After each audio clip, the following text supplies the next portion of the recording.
Olá, a graça e a paz do nosso amado e querido Salvador Jesus Cristo. Esse é o melhor momento do dia, quando nós nos reunimos para fazer a nossa devocional, as nossas devocionais de todos os dias. Se Deus permitir, será 365 dias com Deus, a nossa comunhão diária com o Senhor. E essas devocionais é para lhe ajudar na caminhada diária com o Senhor. Então, hoje nós estamos na nossa devocional de número 11. Hoje é 11 de janeiro de 2023, nós estamos na segunda semana das nossas devocionais. E hoje a gente vai tratar sobre a disciplina de Deus, a disciplina de Deus. Quantas vezes Deus precisa nos disciplinar? Por quê? Porque somos filhos rebeldes. Quantas vezes nós somos teimosos, nós somos orgulhosos, nós queremos andar segundo os caminhos do nosso próprio coração. E aí, se somos filhos, nós não podemos ficar sem disciplina. E aí então Deus vem, cheio do seu amor, de sua bondade, e nos corrige e nos disciplina. Para quê? Para que nós não continuemos no erro, para que nós não continuemos a trilhar caminhos de desobediência. Então vamos fazer a leitura. Vamos lá. Salmo de número 119, dos versos 69 a 72. Nós explicamos aqui para vocês que o Salmo de número 119, ele é poético, né? Um salmo poético, é um cântico, e está dividido sempre nas letras do alfabeto hebraico, né? E hoje a letra do alfabeto é Tet. Tet. Então a gente vai continuar aqui lendo a escritura, e essa composição desse salmo, que é o Inário de Israel, eles eram divididos assim, né? Cada estrofe desse cântico era uma letra do alfabeto hebraico, né? Então era muito interessante a estrutura, todo o esquema desse salmo. É muito bom a gente ler e estudar os salmos, meus irmãos. Tem o quiasmo, tem um paralelismo, é muita coisa boa para a gente aprender. É óbvio que a gente não pode entrar em detalhes aqui, porque aqui é apenas uma devocional. Mas quem sabe, né, futuramente nos nossos vídeos a gente traga alguma introdução aos livros dos Salmos e conhecimento bíblico para você, para a tua edificação. Vamos fazer a leitura? Salmos de número 119, versículos 69 ao 72, devocional de número 11, nos 365 dias com Deus, e hoje o tema é a disciplina de Deus. Vamos fazer a leitura. 69. Os soberbos têm forjado mentiras contra mim. Não obstante, eu guardo de todo o coração os teus preceitos. Tornou-se-lhes o coração insensível, como se fosse de sebo. Mas eu me comprazo na tua lei. Foi-me bom ter eu passado pela aflição, para que aprendesse os teus decretos. Para mim, vale mais a tua lei, que procede de tua boca, do que milhares de ouro e de prata. Olha o salmista dizendo aqui os benefícios da disciplina de Deus. As disciplinas, as aflições, Deus usa meios, Deus usa situações para nos disciplinar, para nos moldar, para nos limpar e para gerar em nós o seu caráter, nos conformar à imagem e à semelhança ao caráter de Cristo, né? Então o salmista, ele entende isso, ele compreende essa verdade, né? Então vamos continuar aqui, hoje é quarta-feira. Então, continuando o texto de ontem, quando nos posicionamos ao lado do Senhor, os opositores da verdade usarão de armas carnais, como diz aqui o versículo de número 69. Os soberbos têm forjado mentiras contra mim.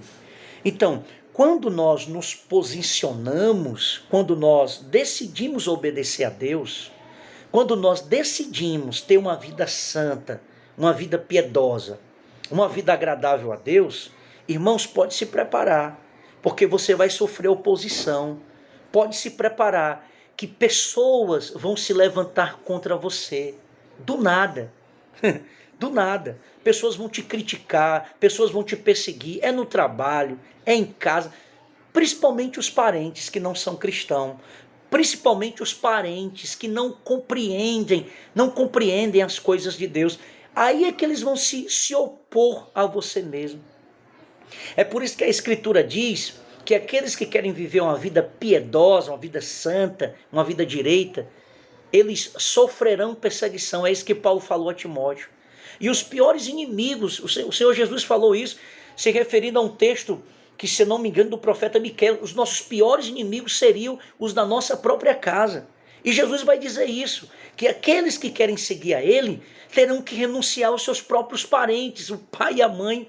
Isso não quer dizer que você vai abandonar a sua família, não é isso.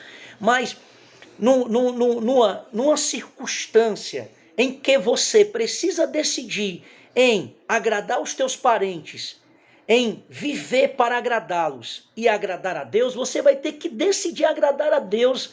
Você vai ter que renunciar os seus parentes, sua família, para você poder, de fato, seguir ao Senhor Jesus.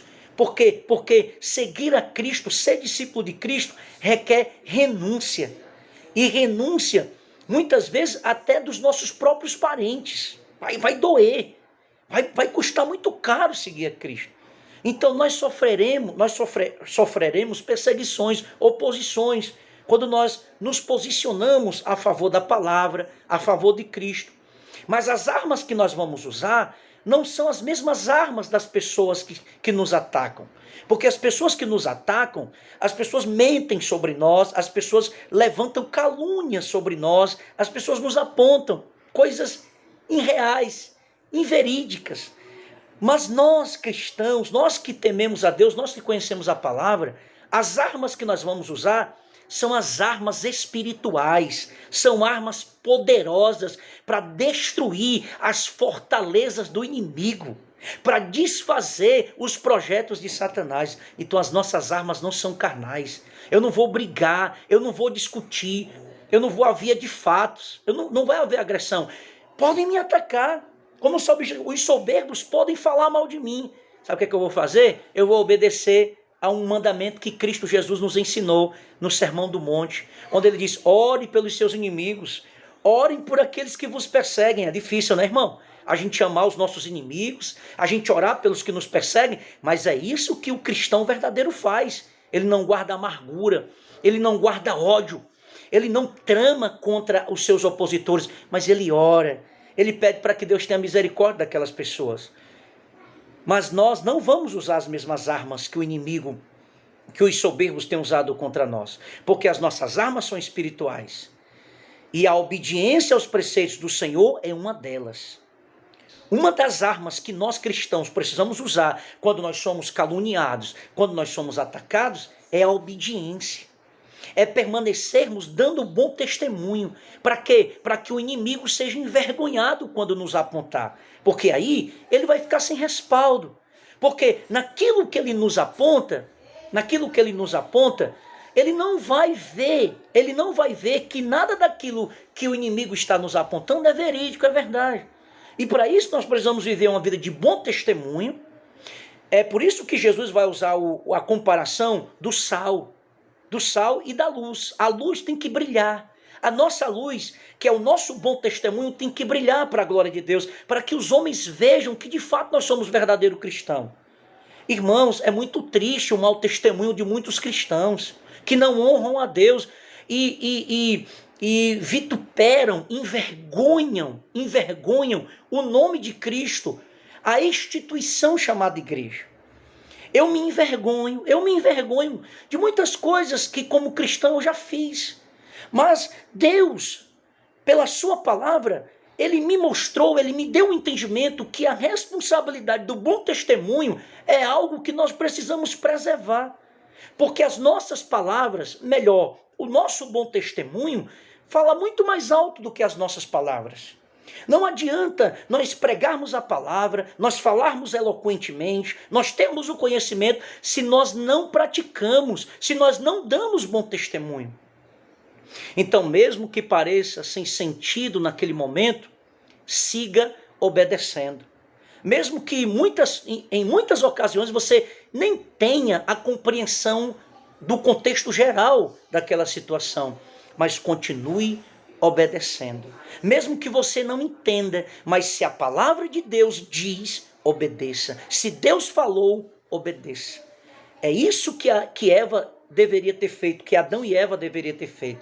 Deus disse, não coma. Eles não poderiam questionar o porquê que eu não posso comer. A fruta é tão boa, é igual às outras frutas, é desejável, é boa, é linda aos nossos olhos. Mas se Deus disse que não era para comer, nós devemos obedecer. Mesmo que Ele não me explique todos os porquês daquela situação, mas o meu coração que teme ao Senhor deve continuar obedecendo. Porque o que se desvia da palavra ganha em troca um coração insensível. É o que diz o versículo de número 70. Tornou-se-lhe o coração insensível, como se fosse de sebo, mas eu me comprazo na tua lei. Então, quando nós vivemos no pecado, o pecado endurece o nosso coração. O pecado faz com que nós perdamos a sensibilidade de discernir a vontade de Deus. Então, quando nós nos desviamos da palavra, quando nós não temos o cuidado de praticar a palavra de Deus, o nosso coração fica endurecido. Há uma venda nos nossos olhos, a nossa mente fica cauterizada, insensível, de maneira que nós não conseguimos ouvir a voz de Deus, compreender a voz de Deus, por causa do pecado, porque estamos vivendo em desobediência. E aí é que entra a disciplina do nosso Pai, é aí que entra a disciplina do Senhor. Porque se nós ficarmos sem disciplina, nós vamos continuar com o nosso coração endurecido, e isso vai nos levar à condenação. E se nós somos filhos, é óbvio que Deus, que o Senhor Jesus não vai nos condenar, porque nenhuma condenação há para os que estão em Cristo Jesus. Mas durante a nossa caminhada cristã, é possível que em algum momento o pecado tente me endurecer. Mas aí a palavra de Deus vem e quebra esse coração. E aí Deus usa as circunstâncias para nos trazer para Ele de volta com um coração contrito e arrependido. Pois este não é trabalho pelo Espírito de Deus através da palavra. Ou seja, a palavra de Deus, ela nos quebranta. O Espírito Santo de Deus trabalha no nosso coração pela Escritura e nos faz compreender a sua vontade. Então, esse coração pois este coração endurecido ainda não foi trabalhado pelo Espírito Santo através da palavra. O coração ainda está duro, o coração ainda está insensível. Por quê? Porque esse coração, é por isso que a Bíblia nos aconselha a não entristecer o Espírito Santo. Não entristeçamos o Espírito Santo através de uma vida de desobediência, de rebeldia, de pecado. Isso é algo que leva a decisões mais e mais distantes da vontade de Deus. Quando nós temos um coração desviado, quando nós temos um coração que entristece o Espírito Santo através de uma vida de desobediência, nos desviando da palavra de Deus, mas decisões precipitadas nós vamos tomar fora da vontade de Deus. E aí nós vamos andar segundo o nosso próprio coração. E aí, meu irmão, tudo vai dar errado. O contrário desse coração rebelde é um coração que foi trabalhado pelo Espírito Santo e que é submisso à palavra de Deus, vê sua cerviz quebrada pelo amor soberano de Deus. Então, o contrário de um coração rebelde, de uma cerviz dura, é um coração contrito, é um coração que entende a vontade de Deus, que se deleita em obedecer a Deus e é alvo do amor de Deus. E muitas vezes Deus usa situações para quebrar esse coração endurecido, esse coração insensível, que não quer mais ouvir a Deus, que está se desviando da palavra, que está andando em caminhos de rebeldia contra a vontade de Deus. Irmão, diga como o salmista no verso 71, olha o que o salmista diz: foi-me bom ter eu passado pela aflição, para que aprendesse os teus decretos? Será que você pode falar igual o salmista e louvar a Deus pelas circunstâncias adversas? Dizer, foi muito bom eu ter passado por isso, foi muito bom, tudo que me aconteceu foi bom, porque me serviu como lição. Eu posso dizer isso. Para a glória de Deus, eu digo a vocês, e quem conhece a minha vida, o que aconteceu comigo, eu digo aqui, foi muito bom, porque eu era um pastor orgulhoso. Eu era um pastor que achava que eu nunca ia cair. Então Deus quebrou o meu orgulho, porque em algum momento eu imaginei que a igreja estava crescendo, que toda aquela manifestação da glória de Deus, eu tinha mérito, era porque eu merecia, porque eu era digno. E aí Deus quebrou o meu orgulho, permitindo-me eu ser humilhado de uma forma tão cruel. Ele me entregou, em algum momento me castigou, mas não me entregou à morte. E hoje eu valorizo muito mais a minha comunhão com Ele. Eu entendo que tudo que tenho, tudo que sou é para a glória dEle. E amo muito mais a minha esposa, amo muito mais a minha família. E eu fujo a léguas da mulher estranha, de ciladas do adultério. Porque eu aprendi. Então falemos como Davi, que mesmo diante da dor, preferia... irmão, diga como o salmista no verso 71, e prefira a dor do que a desobediência. Prefira o castigo, se for o necessário, para voltar para o Senhor. O autor de Hebreus ensina que nem nossa própria vida é mais importante do que honrar a Deus em nossa obediência, Hebreus 12:4. Então hoje eu prefiro a dor do que viver com o meu coração rebelde e desviado da vontade de Deus. Que o Senhor Jesus me castigue se necessário for, mas que jamais eu volte à prática do pecado do adultério, que tanto me humilhou, que tanto fez a minha família sofrer. O verdadeiro cristão, meu irmão, ele abandona o pecado e ele entende a disciplina do Senhor. E ele então, ele vai lutar, ele vai fazer morrer suas próprias vontades, porque ele não quer mais entristecer o Senhor. Ele prefere a morte de que voltar a viver uma vida hipócrita, uma vida rebelde. Que o Senhor Jesus nos leve, que a morte nos leve para junto de Deus, de que nós vivermos uma vida de rebeldia contra a vontade de Deus. Era isso que o salmista estava dizendo. Foi muito bom, porque agora eu me lembro dos teus decretos, da tua lei, e nunca mais, enquanto eu viver, eu quero esquecer dos teus mandamentos. Então não despreze a repetição desse conceito. Os versículos 67 a 71 são paráfrases um do outro, formulações diferentes da mesma ideia.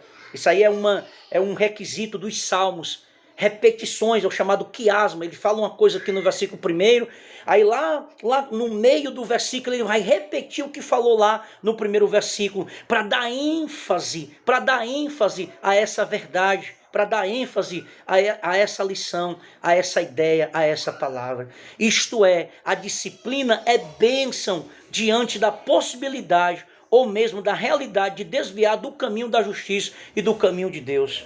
Então, que Deus nos castigue, que Deus nos discipline se formos para nós andarmos desviados, rebeldes, contra a vontade de Deus, que Ele nos discipline, mas não nos deixe, Senhor, sair da Tua presença. Será que você entende isso? Será que você é capaz de orar dessa forma? Senhor, me discipline, mas não deixa eu sair dos Teus caminhos, não deixa eu desviar os meus passos.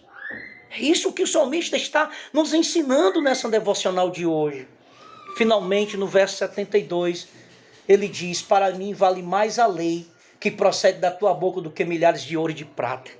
Ah, meus irmãos, quando nós compreendemos a disciplina do Senhor, quando nós compreendemos a palavra, a bondade de Deus, quando nós compreendemos que é muito melhor nós sermos alvo da justiça, do juízo de Deus que nos conserta, que nos molda, de que vivemos na desobediência, e a gente vai se alegrar, e aí a gente vai dizer como salmista: a tua palavra, a tua disciplina vale muito mais do que ouro, do que prata, do que adianta nós termos riqueza, do que adianta nós termos um bom emprego, dinheiro, casa, tudo.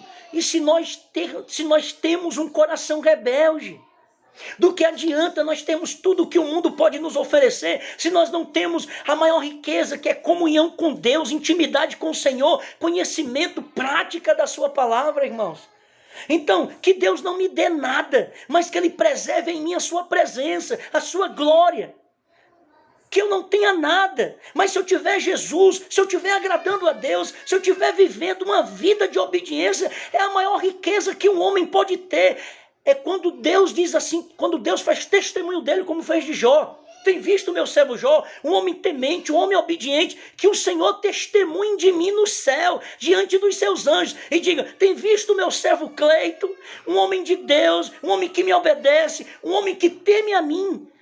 Essa é a maior riqueza que podemos ter como cristãos. Não adianta termos tudo e viver uma vida de desobediência, de rebeldia, de hipocrisia dentro da igreja, como religiosos, vestindo máscara da religiosidade, mas somos totalmente mentirosos, enganadores, adúlteros, charlatões, fofoqueiros, invejosos. Não adianta. A nossa maior riqueza é ter o nosso caráter transformado pela palavra, é ter uma vida de obediência e de testemunho. Podem até apontar o teu passado, mas eles não podem questionar a restauração que Deus fez na tua vida. E aí você prega com autoridade, com aquela humildade, mas com ousadia, porque você experimentou a obra maravilhosa da graça de Deus no teu caráter. Louvado seja o Senhor. Então, meus irmãos, quantos têm trocado a sua santidade, a sua comunhão com Deus, o seu testemunho, por um punhado de moedas? Quantos têm trocado a sua consciência tranquila para com Deus, para com a sua família, e tem se vendido por causa de dinheiro, por causa de fama, por causa de posição, por causa de status? Quantos têm deixado de viver uma vida santa porque já se venderam ao liberalismo, ao mundanismo que opera na igreja e que ninguém tem coragem de combater, de se opor, porque tem medo de perder dinheiro, porque tem medo de perder prestígio dos homens? Que o Senhor Jesus tenha misericórdia de nós, para que jamais negociemos em nenhum milésimo de segundo a moral, a verdade de Deus, a santidade de Deus, a pureza, mesmo que esse mundo que continua decaído, e dias piores virão, em que nós seremos desafiados a abrir mão de certas verdades da palavra de Deus, como a gente já vê operando em muitas igrejas, no meio daqueles que se dizem cristãos. Mas nós precisamos estar firmes, enraizados na verdade de Deus, custe o que custar. Não troque a sua comunhão com Deus por causa de um prato de lentilhas. Estava até lendo hoje com a minha família.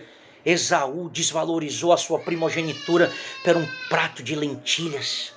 Judas traiu o seu mestre por 30 moedas de prata. E são muitos que têm apostatado da fé por causa de coisas passageiras, efêmeras, desse mundo mau, que será julgado pelo justo juízo de Deus. Não troque a sua comunhão com Deus, não troque o amor da sua família por nenhuma aventura desse mundo. Ande em santidade, não se negocie, não negocie no seu trabalho, não minta para agradar as pessoas, não se corrompa, não corrompa o seu caráter para agradar pessoas. Seja fiel a Deus, porque senão você sofrerá a disciplina do Senhor. Se você for filho, mas se você não for filho, você vai continuar no pecado e a condenação virá sobre você.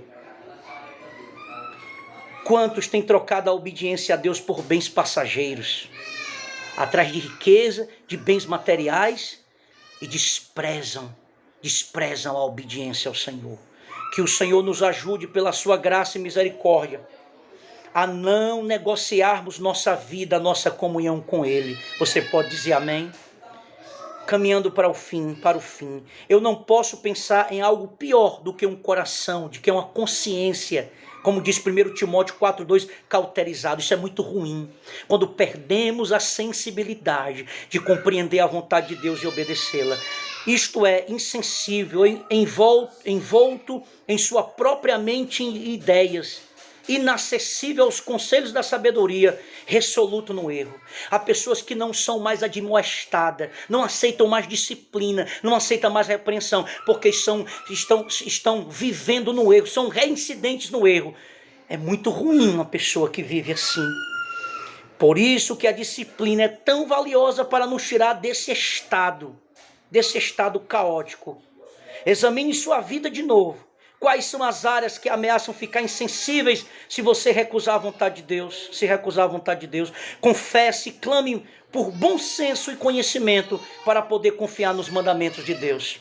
Então vamos fazer uma análise, um exame de nós mesmos e nos voltemos para Deus e pedimos ao Senhor que Ele nos discipline sempre que for necessário. Que o Senhor Jesus te abençoe. Pai, que a Tua palavra esteja no nosso coração. Nos corrija, Senhor. Somos Teus filhos. Não nos deixa sermos entregues aos nossos próprios prazeres e vontades. Que a Tua palavra esteja sempre nos instruindo, Pai. Em nome de Jesus. Amém. Que Deus te abençoe. E até a próxima, se Deus quiser.